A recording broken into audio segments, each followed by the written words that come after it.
Hey guys, Redneck Mini 14 here, coming at you with another gun review. This is a Ruger Mark I, or standard. This is the gun that basically got Ruger as a company started.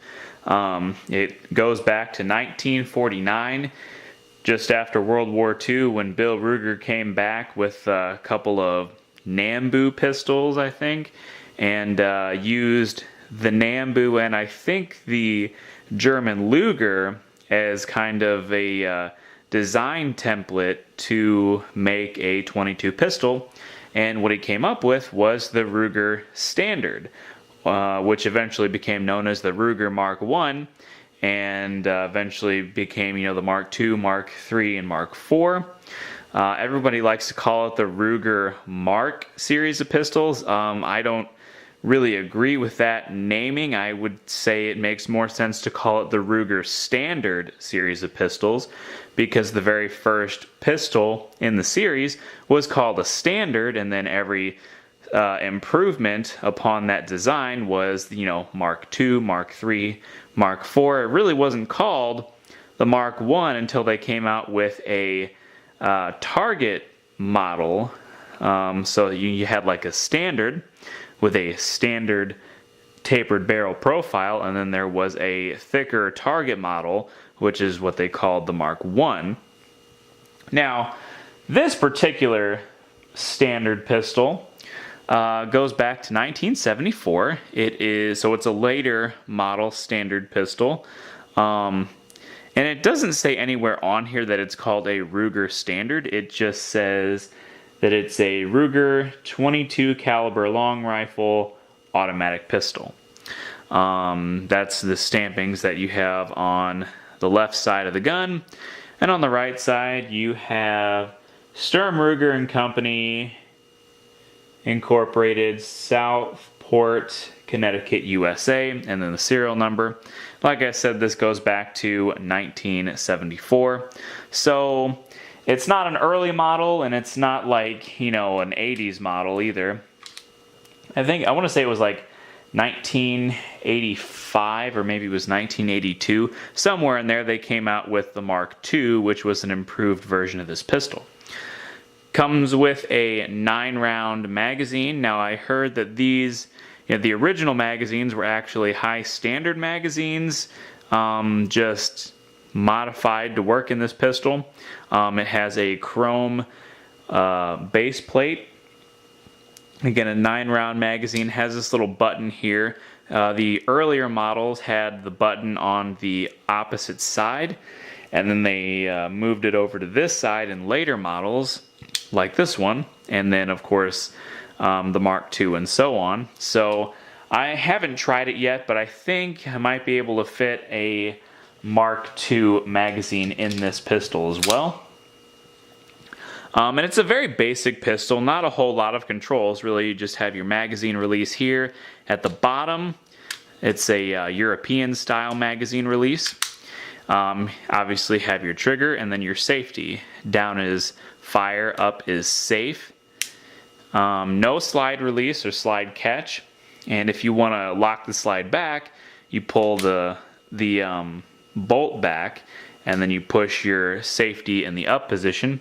If you see here, you actually have a notch in the bolt, and there's another notch here where it locks in, and that's where the safety goes up into the bolt for a slide catch, or a bolt catch, I guess is the correct term.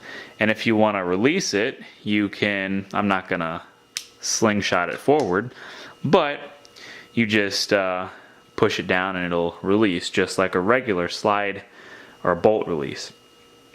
Has standard sights, nothing too fancy there. Nice tapered barrel. This is very similar to my Mark II, and I'll probably do a comparison video between the Mark I, II, and III. Maybe even a Mark IV if I ever get one. But it has this nice little tapered barrel design, which I really like on these pistols. It reminds me of a German Luger or a Japanese Nambu, something of an earlier era, if you will. And there's really not much else to say about this. It has black checkered grips, just like my other my Mark II pistol. It only has the Ruger logo on one side. It has the silver eagle with the black background, and that has to do with, like, I think the original pistols had a red eagle, maybe with a silver background. I can't remember, but whenever I think his name was Alexander Sturm, whenever he died, they changed it to a silver eagle and a black background in his memory, and then it's changed a couple times over the years. Different Ruger pistols and rifles have different versions of the logo. But yeah, anyway, that's my Ruger Mark I. It is I think it's a 4 3/4 inch barrel length. This is the barrel length. This is the configuration I prefer on any Ruger standard pistol, whether it's a Mark I to a Mark IV. I just love this particular design and barrel profile. This is what my Mark II looks like, and my Mark III has the 6-inch barrel, but it still has the tapered barrel, and I really would prefer it had the shorter barrel. Maybe I'll have one sometime in the future, I don't know. But anyway, oh yeah, I forgot to say how much I paid for this, because I found it at the local gun shop for only $195, plus tax, of course. But $195 for a Ruger Mark I pistol in what I would consider to be pretty decent shape. I mean, it has some finish wear on it, like any pistol from this era would be. A little more wear on it than my Mark II, which is a little bit newer of a pistol, but not by much. Maybe like 10 years newer or something.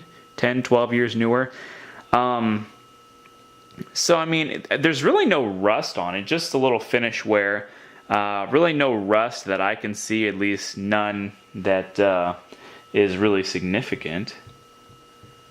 Yeah, just in pretty good shape, and for less than $200 before tax, I mean, that was a killer deal in my opinion. So I seen it and I snatched it up right away. I was so excited to add this to my collection. Probably take it out sometime this winter and see how it shoots. Take it out, compare it to my other 2 Ruger pistols, and just compare the different pistols. But anyway, that's my Ruger Standard Mark I. And yeah, subscribe to my channel, like me on Facebook. I'm Redneck Mini 14, and until next time, be safe.